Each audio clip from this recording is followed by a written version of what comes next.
Tripura football association TFA দ্বারা শনিবার আগরতলার উমাকান্ত স্টেডিয়ামে জাতীয় জুনিয়র অনূর্ধ্ব 17 বালক ফুটবল প্রতিযোগিতার জন্য 2 দিনের একটি বাছাই শিবিরের আয়োজন করা হয়েছে। শিবিরের প্রথম দিনে 150 জনেরও বেশি তরুণ ফুটবল খেলোয়াড় অংশ নিয়ে তাদের প্রতিভা প্রদর্শন করেছেন। টিএফএর টেকনিক্যাল কোঅর্ডিনেটর ডি.কে. প্রধান জানান যে আসন্ন জুনিয়র ন্যাশনাল অনূর্ধ্ব 17 প্রতিযোগিতা ছত্তিশগড় বা ঝাড়খণ্ডে অনুষ্ঠিত হতে পারে, তবে দলের গ্রুপ এবং ফিক্সচারের আনুষ্ঠানিক ঘোষণা এখনও বাকি রয়েছে।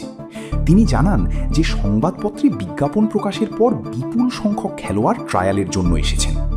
এই বাছাই প্রক্রিয়ায় প্রথমে 25 থেকে 30 জন খেলোয়াড়কে শর্টলিস্ট করা হবে।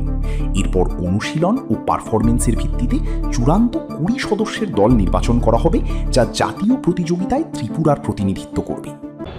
আমাদের জুনিয়র ন্যাশনাল আন্ডার 17 যেটা ছত্তিশগড় বা ঝাড়খণ্ডে দু জায়গাতেই হবে, তবে কোন গ্রুপে আমাদের পড়বে এখনও আমাদের ফিক্সার দেয়নি।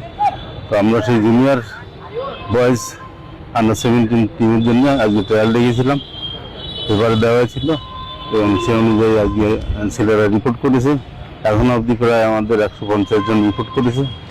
আমরা এদের মধ্যে দিয়ে মোটামুটি 25 থেকে 30 জন মতো বেছে নেব, আর ফাইনাল টিম যেটা যাবে সেটা 20 জন, হাইয়েস্ট 20 জন যাবে আর কি। এখন পর্যন্ত দেখে কিরকম লাগবে?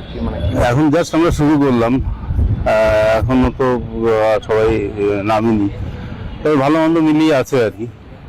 এখন অবধি আশানুরূপ প্লেয়ার দেখছি না আর কি। ট্রায়াল ক্যাম্প কদিন চলবে?